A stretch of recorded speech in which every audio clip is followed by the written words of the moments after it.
Hey everyone, I'm Naima and welcome to our social talks. So before we get into the discussion, I want to give you guys an update of what's been going on with me. So let's start with professionally. So I started a job about 3 months ago, and to be honest, I kind of like it. It's pretty cool. I think it gives me a lot more, a lot more hands-on experience dealing with mental health instead of just simply doing substance abuse. So although I am an addiction therapist still, I'm dealing with more mental health than what I've been exposed to in the past, which I'm very excited for. My coworkers are all right. They're all right. Management is okay. So it's better than where I was at before. I think I'm always going to compare it to my job in Tallahassee, and I think that's really my problem. But it's better than the job that I had, way better than the job that I had in Orlando. Pays way better, so safer environment. Hours are not that bad. My hours are from 6:30 to 3:30. So it's not too bad. I fuck with it. What else? So personally, my life has been just a little bit still taking care of my mom, dealing with that, family drama, all that bullshit. Mental health is, I can't really complain too bad on it. Like, yeah, it's fucked up. Yeah, I'm depressed, but I can honestly say I haven't had an episode. I'm still taking my meds. So I can honestly count my fucking blessings, because Jesus fucking Christ, I know what it's like to be going through it mentally, and I'm not really in the trenches right now. So thank God. What else? Broke up with my boyfriend, so that was a couple tears. That was really sad. But yeah, other than that, I made a new friend, so that's nice. Friend, not a romantic person, a friend. So, because I'm not a person who makes friends. That's something that's very difficult for me. So other than that, things have been going pretty good for me. As far as our social talks goes, so I know I promised y'all a coloring book. The coloring book is coming. So basically what happened was I hired one guy for the coloring book, and he was like, yeah, I got you. He showed me his sample work. Everything was great. So I was like, all right, paid the dude. He did my work. He gave me the work, and it was trash. It was trash, y'all. The people's faces, okay, y'all know what a character is, the fucking a stereotypical character of a black person, big ass fucking lips, big ass nose. That's what he gave me. That's what he gave me. I was just this is kind of if he wasn't black himself, I would have been offended. It was that bad. I was just are you trying to be racist? I can't tell. It was horrible. And then he had the audacity to get upset with me when I was telling him that I didn't like it. And he was like, oh, you should go and what did he tell me? He told me to go and get the opinions of other people and then come back to him. I was like, all right. So got a full refund, been searching, trying to find a person, found 2 people. So currently I am in the works of signing a contract with one of them. I'm holding off only because as I was about to do the contract with her, I found another lady, and her work is ooh. So I'm just okay. So I'm weighing my options between those 2 people. So I will keep you guys posted once I figure out who, because once I decide who that person is, I honestly feel like I should have that coloring book, at least the sketches, done within the next 2 to 3 weeks, once I actually settle on the person.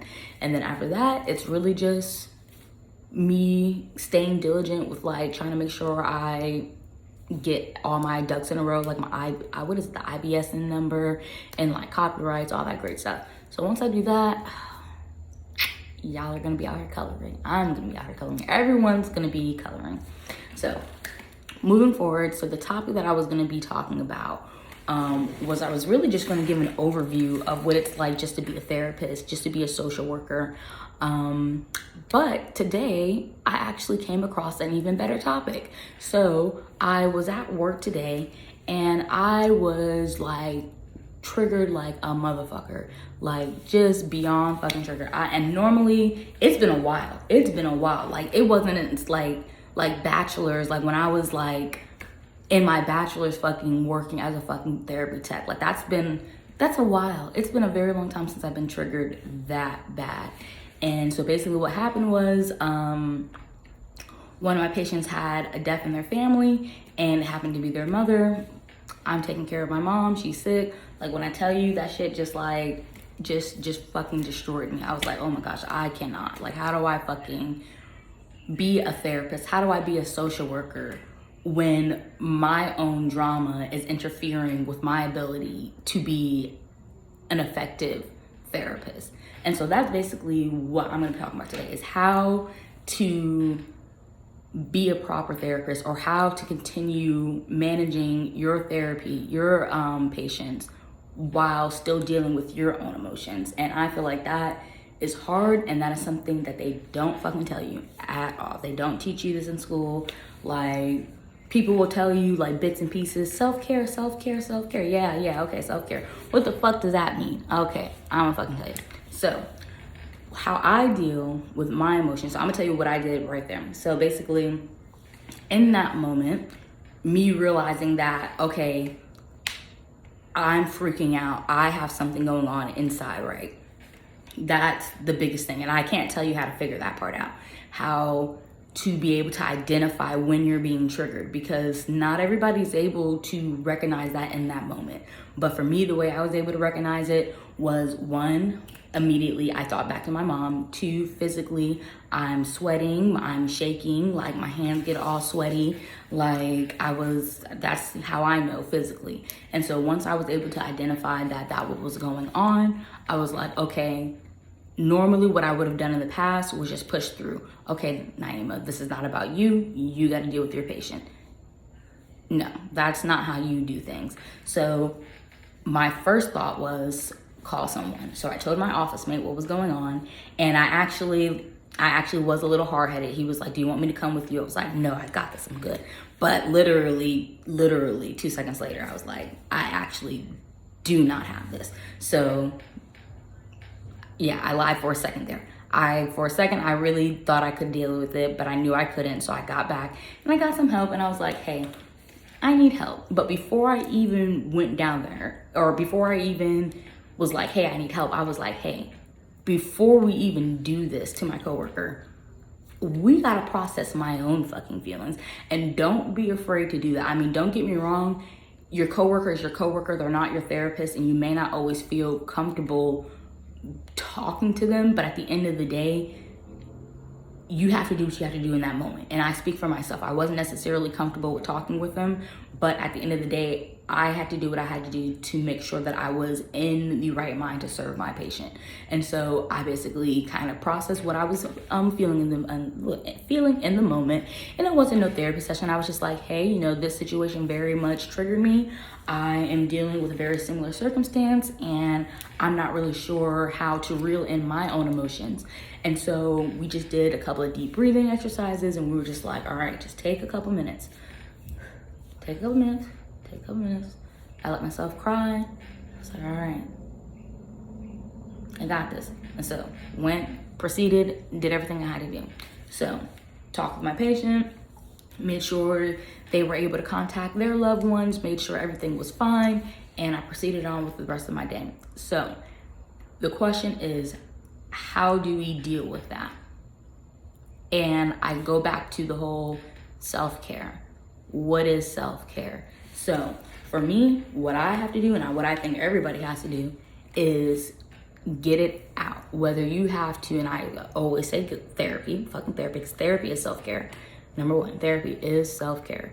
So do some fucking therapy. If you can't afford therapy, call 211. If you can't call 211, there are so many different resources that I will fucking find and put in my bio, put in somewhere, because I be telling people all the time, there's resources out there. But get it out, journal it, talk to a friend. You have to get it out, because it's gonna eat at you if you don't. Like, don't be the type of person who's just like, oh, I'm a therapist, I don't need all therapists need a therapist, number one. So don't be that therapist like, oh, I don't need to talk about my problems. You know, I can do my own coping skills and da da da da. Like, that's not going to help you, especially when you're dealing with patients who are going to trigger you. Because no matter how small it is, it doesn't have to be a big situation like the death of somebody. It can be something very small that you don't even realize is still an open wound for you, you know? So make sure you get it out. That's number one. Get it out some way, somehow. Go to therapy, vent to your friend or a loved one, freaking journal it, do something. Second, do something physical. And that's another way of getting it out. Now, me, I'm a whole, let's work out. I love working out, but that's not always a way that I'm able to, I'm not always able to like work out. Like sometimes I'm in an episode, sometimes I'm just fucking lazy. So get it out some way. If you can't move, I always say do something creative, whether it's journaling, but I say that's more of like an expressive, or not expressive, more like a therapeutic thing. I like to do more of like an arts and crafts type situation. So arts and crafts, spoken word, something that's going to be able to help you get that like tension from your body and not just sit there and talk about it, because we can talk until we're blue in the face, and sometimes that's great, and sometimes that is a cathartic feeling that you can't get from just working out. But then sometimes that exertion of working out, and again, not everybody is in the able to work out, so do something that is a release for you, whether it's playing music, doing something artistic that can release that tension from your body. So those are my first two things. So some type of therapy, some type of talking, some type of journaling, and then some type of release for your body, whether it's physically, whether it's artistically, doing something like that. So we have two ways of getting that tension from our body out. We're de-stressing mentally, but we're also de-stressing physically. So those are my two big things when it comes to how are we going to manage those triggers of being triggered at work. Now, I think the biggest thing, and that's just what the two things that I just named, the self-care parts, that's just managing the aftermath of it. I think as a therapist, and I'm gonna be really honest, as a therapist and as a social worker, there's really not much you can do to avoid being triggered. The only thing that you really can do is prepare for it. And that's by going to therapy. Nobody wants to hear it. I don't want to hear it. But today really just reminded me that, yeah, go to fucking therapy. And therapy is in self-care, but we're going to kind of take it out for a second. That is, for me, that is number one, because I feel as if we're already in our patient's mind all day. We're thinking about ways that they can cope. We're thinking about ways that they can express themselves. We're thinking about ways that they can, reflect and analyze on their own situation. And so by trying to be your own therapist, by trying to say, well, okay, well, I know all these things, so I can apply them into my own life, you miss that vital point of another person, an outside person looking in and saying, okay, everything that you're saying is correct, but why are we still having these problems if everything is good? You know what I'm saying? So it's like, it's always good to have an outside person looking in. And so when we're trying to be like super fucking therapists and managing everybody else's emotions, it's important to have somebody else managing our emotions as well. And I mean, that's something that I didn't really grasp until like I was here. Not necessarily at this job, but like until I was like really just like working as a therapist by myself. Like, yeah, I'm under supervision, but at the end of the day, when you graduate and you're like in the field, like you're by yourself. Like, it's fun, but it's kind of scary at the same time until you really get like your footing. So I hope I'm not going on a tangent, but like kind of to reel it back in, like the biggest thing when you're working with a patient is like just making sure that your own baggage is not coming across. And so you don't know that you it's hard for you to manage your own baggage if you don't know that you have baggage. you know? So it's important to have another person. It's important to have a therapist to be able to help you manage those emotions and those triggers that could pop up. And so the self-care, that's what you have to do on your end to manage the aftermath, because no matter how big or how small that trigger is, you're gonna feel it. Now, what we don't want you to be, and it's okay to be like me and have an emotion and cry and stuff like that, that's cool. But what we don't want is for you to like go to that patient and take that emotion and then you're sitting there crying as you're trying to console that patient. Like, that's what we don't want. So we want to make sure that you have seen your therapist, because at this point we're all in the field. We're all in the field. We all have some type of health care. We all have some type of EPA benefits. Like, we all have access to a cell phone in which we can call 211. And if you're not in Tallahassee, the direct 211 number may not get you through. So just Google it, because I know in Orlando it's an actual 407 number. So Google 211. It's not an actual therapist, but they are trained people to help you through crises. So it's like, we can't make excuses as therapists because it affects our patients. So that's big thing number one. Go to therapy, because they're going to help you manage your emotions, help you manage those triggers. That's going to really be the lifeline that's going to protect your patients. Now, what you're going to do, or not what you're going to do, but what you have to do on your end is that self-care, and that's what's going to manage how you react to those emotions, because your therapist can give you all these coping skills, they can talk to you, but that self-care, that's what you're going to implement to manage those emotions, to make sure that you can bounce back. So example for me, me talking, this is my artistic way. Like, I don't know, I'm gonna try to figure out how to edit this, but my phone ran out of space and now I'm trying to record again. Anyway, so what was I saying? So what I'm gonna do to help manage my emotions after being triggered today is, one, I made a whole video about it. That is my biggest way of expressing myself, because I'm not necessarily I do actually know. I like to color. I do like to do that artistic stuff, because sometimes when I'm working out, or when I can't work out, or when I'm not in the mindset to work out, for me, that's the next best thing. And so I made a video. I will probably paint, because I think I colored a little earlier today on my break. So yeah, I did. So I'll probably paint a little today. I did something to like release that stuff. I won't do therapy yet. I be bullshitting, but I actually literally set my appointment. So kudos to Naima. Kudos to fucking Naima. Finally. So that is how I'm going to proceed with managing how I got triggered, is making sure I got it out, making a whole video. I'm gonna I'm gonna paint today, do something to kind of just make sure I get it out, because when I go back to work tomorrow, I do not need to carry that back, especially knowing that I have to see that patient again. I do not need to go in there raw with open wounds, because he is going to have raw and open wounds. We don't need to be mixing our blood together. You feel me? So that's my spiel on how to manage your emotions when you have been triggered. Is, one, make sure in that moment you check yourself. So get some composure, remove yourself from the situation. For me, I went and I got my coworker and we just processed my emotions.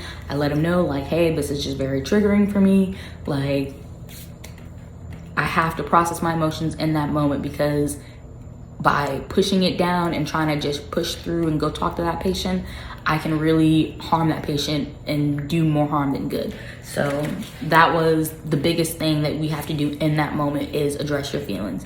And then to manage those triggers and emotions is really just going to therapy, processing it, analyzing it, doing that hard work to figure out how to connect the dots. That's really the biggest thing when you're going to therapy.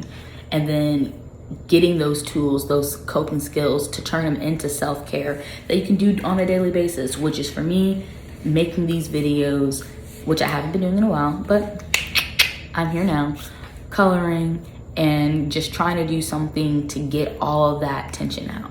So hopefully that makes sense. Hopefully there was some logic in there.